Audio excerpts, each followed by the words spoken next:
coming out. Hey, no problem, just a brother. day short notice. Hey, no problem. Try to get you in and out of here because I understand that all y'all are busy. Yeah. All y'all live second lives as commissioners. So. Kind of wet, you know. So. Yeah, let me just get the full spelling of your name. Is it just Toby? Or Toby, okay. L, is what I go by. Sorry, Di. Okay, Connor. Mm-hmm. What's your date of birth, sir? Okay. The number I called you is the best number to get a hold of you. I'm just going to put the commissioner's office at your address records. But yeah, I'm the primary investigator regarding the Sand Creek invoices. The scope of our investigation was this when it originally started off back in March now. So contacted by the district attorney's office here regarding the Sand Creek invoices, the bidding procedures, things of that nature. There was also allegations that Dink Butler was involved, you being the brother of the owner of Sand Creek and all that. There's specific questions I'll ask, but do you have any overall thoughts that you would like to share? Well, I think some of the misconception of what is actually going on, why the new district attorney did not approach and ask some of these questions herself, and it's going to save a lot of this. So, 4 days before the first storm, I don't remember which one it was, Debbie or whichever one it was, I called Dink Butler. And with another commissioner, two other commissioners was worried about. We knew how much rain, we done forecasted what had been coming out. And I got to thinking, just thinking, wondering how much rock we have stacked on the yard, already in reserve. Right. We didn't have that much. So we were 3 or 4 days before the storm was supposed to hit. So we didn't have much time anyway. Right. So I called Dink Butler, and Dink went and took to see how much reserve we had, and we didn't have enough. And I said, Dink, I think if it hits all these counties like this, we're not going to have no rock that we can get to, and Augusta's going to cut us off. I mean, it's just going to be a free fall. So, that being said, trying to be proactive, I said, Dink, let's look into go ahead and get some rock hauled. Well, it wasn't long after that, my brother was one of the ones contacted about hauling rock. He's done work for the county in the past, and it was not like we could go out for a bidding process, because as it would turn into an emergency, but it was an emergency beforehand that we was trying to be proactive for. So, you know, I don't know where if he went and got prices from everywhere. That's his department. All I know is that he asked Clay to turn his trucks and start hauling, and Clay he had other trucks brokered out, you know, that would haul, and they do back and forth work. So there was a couple other, I know Jay Daraso was one of them, that Clay said, I can break some trucks loose because we're 3 days before the storm gets here. Yeah. So they broke some trucks loose and called around and got some trucks together, and they supplied we had all the rock that we needed to face this storm. Now, we had a storm right after that one, so the hauling continued. Yeah. You know, so I think it was just a sequence of events that were, I guess, unforeseen, and it kind of shook out this way. I don't recall the pricing or whatnot, but we were getting a fair market price for what anybody else would have done it. And like I said, I guess it was the speed they could turn trucks and begin hauling. Right. You know, it's to set the picture of what went on in light of the rock hauling and the storms. Right. So there were lease trucks involved, you know, numerous things like that that I was aware of. I knew. Now, I never got into the business, never knew. I don't have any part of that business. I receive anything that's Clay's business on, and he's been doing work with the county for past years before I even became a county commissioner. Yeah. So how long have you been commissioner, by the way? I was elected in 23. Okay. Okay, so I appreciate you answering so many questions as you're kind of going off there.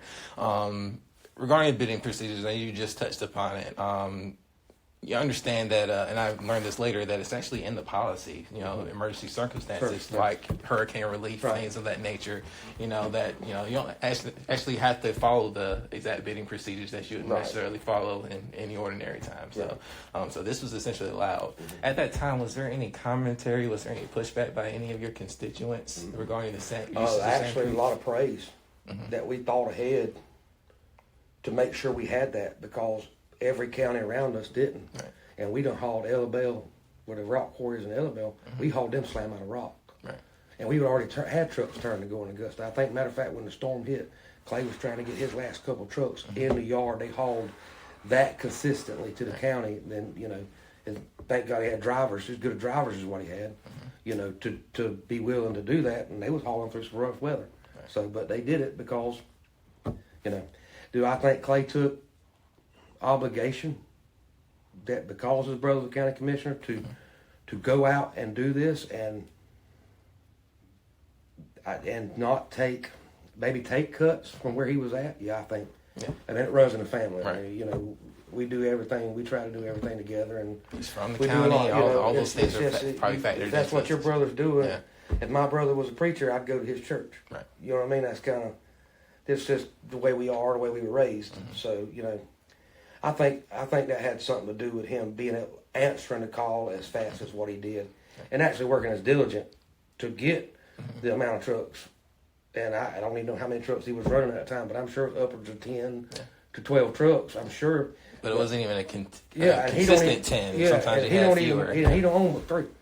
Yeah. So for him to put in that much work and overtime to get with these other people to get trucks broke loose was, I think he did a great job, and I didn't see anything wrong. I actually thought that this would be a feather in his cap. Right. And it has turned out that it has done nothing but run his business down. Yeah. So, unfortunately, that, no good deed goes unpunished. So, yeah. So regarding invoices and things like that, and since you've had your seat for a couple of years now, the agenda meetings. Are you guys giving advance notice as to what you're voting on? Yeah, we get so that normally comes out Thursday. Okay. And we'll have the meeting that Tuesday. It'll be Tuesday morning or Tuesday. So it normally does come out on Thursday. So is there much of a deliberation or anything like that as far as that's concerned? Or it is on some things. Most of the time. So it would get put on the agenda as Sand Creek. And a lot of people that put the agenda together really didn't put the 2 and 2 together. They didn't. So in the beginning, I would recuse myself from voting on it. Well, then later on, some of the older commissioners and the attorney was like, "It's not a contract; it's a bill. You don't have to accuse yourself." Which the work's already done. Found out later on that may not be completely true. I didn't go back and study it. The work was already done. It was a bill. It was, and to me, it was kind of common sense. And I'm not a commissioner that sits there on his hands and wants to recuse from everything. I'm put up there to make decisions for the county, and wrong, right, or indifferent. That's what I intend to do. And maybe it was oversight from me to create that confusion. So, and to tell it full circle, so you don't have to ask. So, when I started back recusing myself, Mr. Newkirk was just sworn in, or wasn't long sworn in, and he had an issue with it. And I never followed up with that issue. He called me and told me that. I said, "That's no problem." And I have recused myself ever since. And it's been the same outcome ever since. But the old bunch that was in there, they didn't have a problem with it. The attorney didn't have, but Mr. Newkirk did. So, in light of that, that's no problem. I mean, I'm all for doing it the old way and the same way, as long as everybody's happy. Yeah. So I've recused myself ever since. Right. No issue, no problem for me, no kickback or anything. That's no issue. And that's it in pretty much a nutshell there.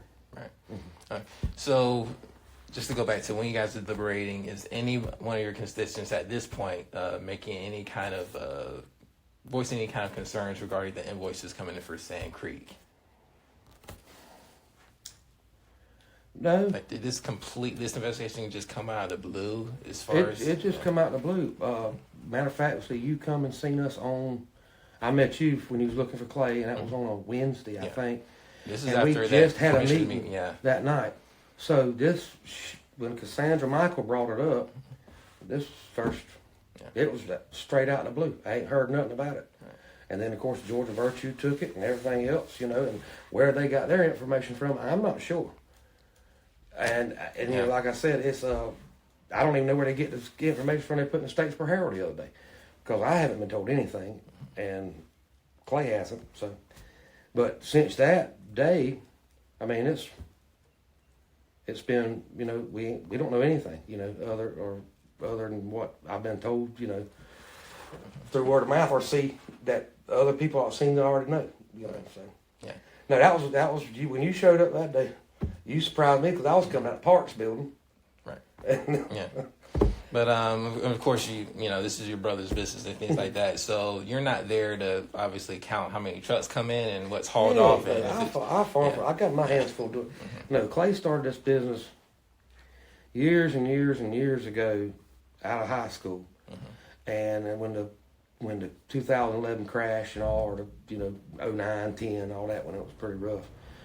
I was actually working at Georgia Port Store. He parked all his equipment and came to work for me.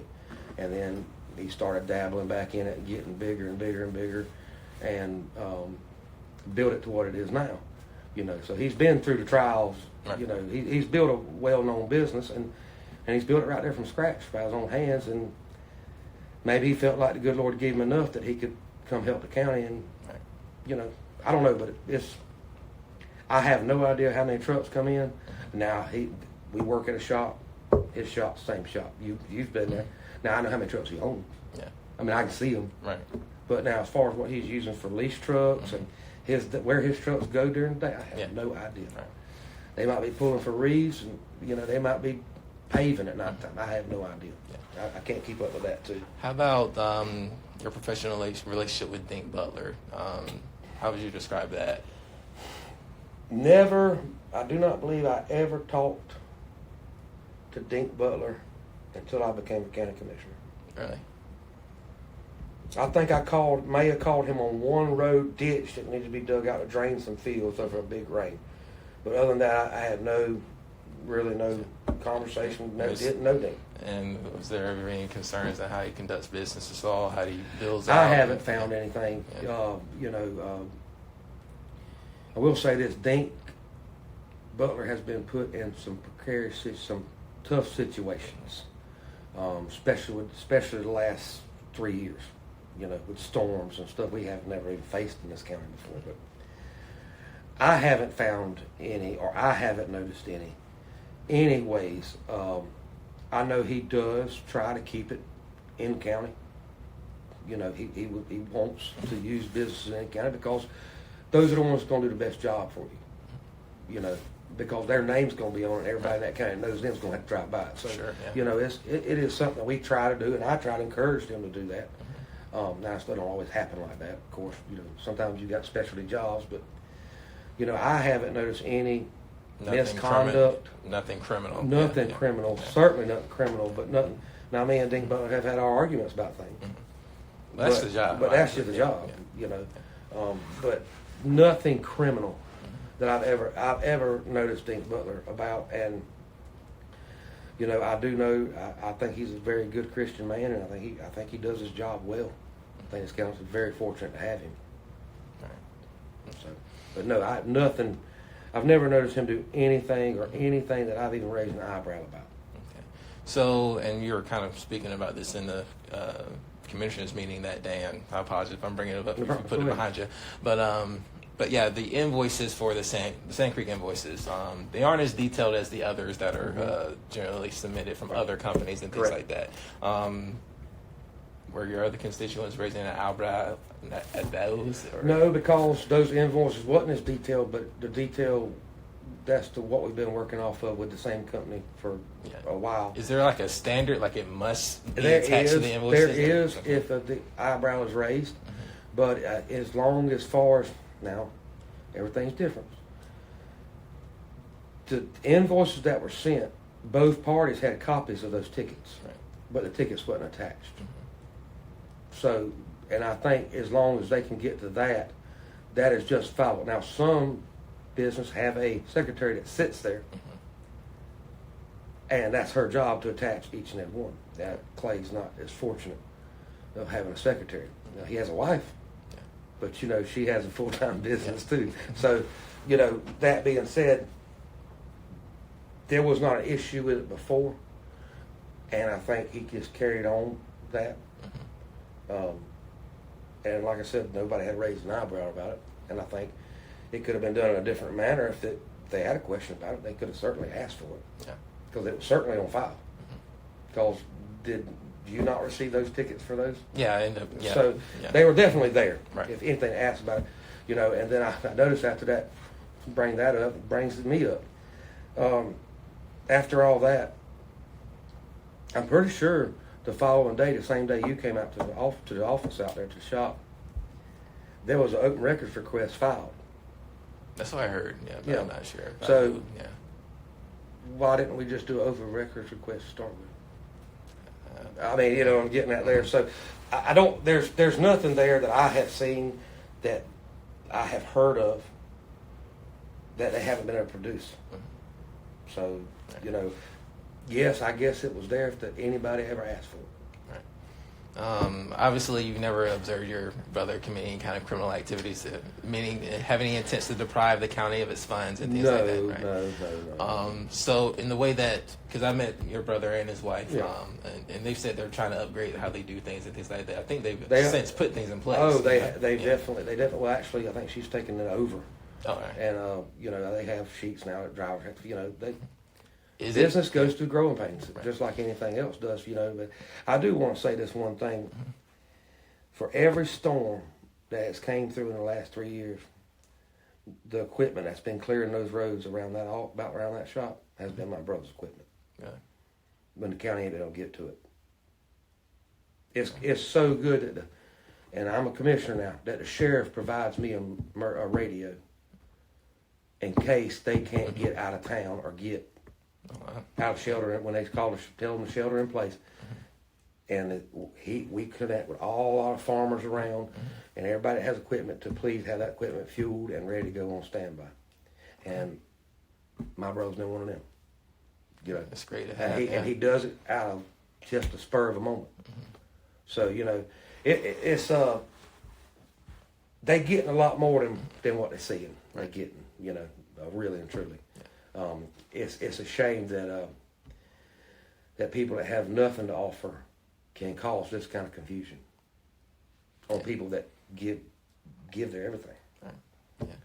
So with that said, the whole discrepancies that people are saying regarding the invoices, you know, the questions regarding them, and how your brother was running his business and things like that at that time, of course, is it possible that if there's any discrepancies, it might be a simple mistake?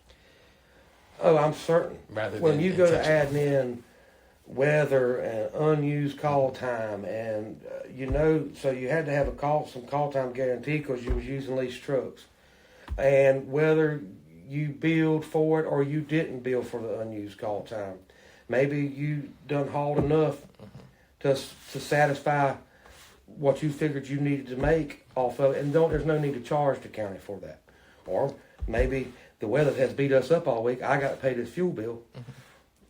Here's the call time. Now I don't know exactly how it works because I'm not a trucker, Right. but they have call times and they have unused time that, you know, I know everything with far as with a regular tree service guy or anybody with a skid steer and a grinder, you know, it's a 3-hour minimum when it backs off that trailer. Yeah. You know, if it only takes him 30 minutes to do the job, but you're going to pay him for 3 hours. Right. You know, it's just what it costs to Yeah. own that equipment and keep them wheels turning. Right. You know, so, yeah, I mean, other than Certainly not nothing intentional. intentional. Yeah, gotcha. Nothing intentional. Is there human error? Well, I would imagine, you know, but not trying to think of both parties here. If there was any error on money that went out, the county paid the bill. Yeah. Okay, so all in all, it's the county's fault. Clay, I think they can probably go back through it, and you're talking 10, 12 trucks a day. We received 33 invoices at the time when the investigation. My understanding, they're still working, right? They still I think they got them stopped now because of the rain and stuff. But it's kind of too dealing with the county when you get something that works, that a man that can supply your needs, and especially needs like we're having to deal with 660 miles of dirt road. Yeah. You kind of stay with him.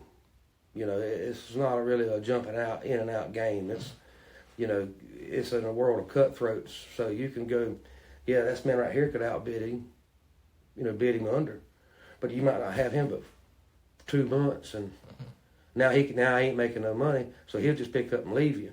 So now you got to go crawling back to the man that you had, right. And now he gonna raise his rates just cause you, it's business. Yeah. It's just business. It's honestly, it's all it is. It's just business. I understand going with a cheaper guy. I understand doing that. But longevity sometimes holds out better than cheap. Because you could bid it out, I'm sure. And everybody, especially now that it's been as publicized what it is, I'm sure somebody would come in there and undercut him. But are they going to stay with him? When they get an offer somewhere, are they going to stay with the county when they get an offer somewhere else? They're not. Taking risks. They're not. They're not. And now you sitting there with your hands out going, I ain't got nothing to do. I can't supply the needs. Yeah. It's like dump trucks. Yeah. You ain't counted on before. Yeah. Well, that's all I have for you, Toby. Is there any question I didn't ask? Anything you feel need to? No, bring my I tell attention? you, this has been a long process, and I'm at my wit's end with it, and I never thought that the county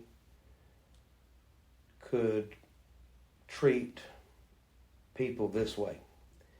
But I live and learn. And I've been through the fire with this county for the last 3 years with all the growth issues and things we've been having going on. But I'm so confident in what's going on and what has happened that I will make this statement that these people in this county are watching what goes on right here, right now. And if we lose our small businesses that help this county out, the taxpayers are not going to be able to afford for the county to own this kind of equipment.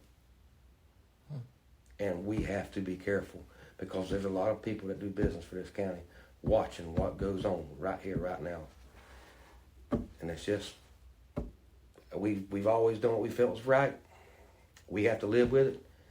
And we believe in karma, and we believe in all good deeds is going to be returned to you.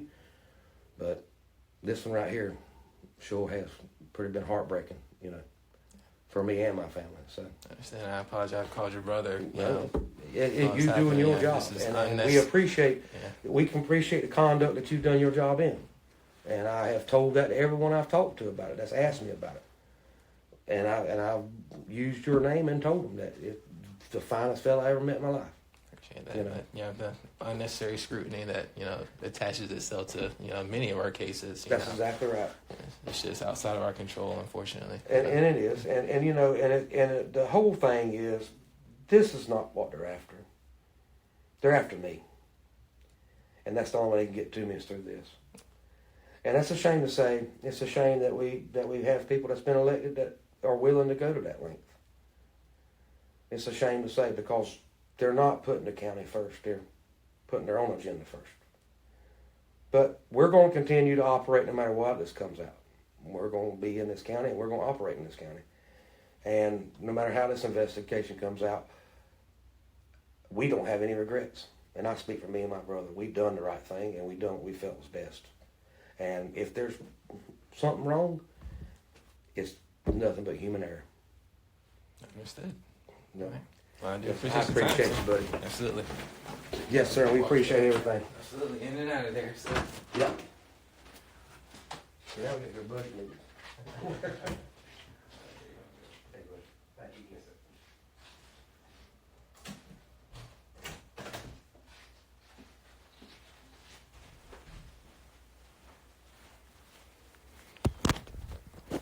Ending interview now at 10:06 a.m.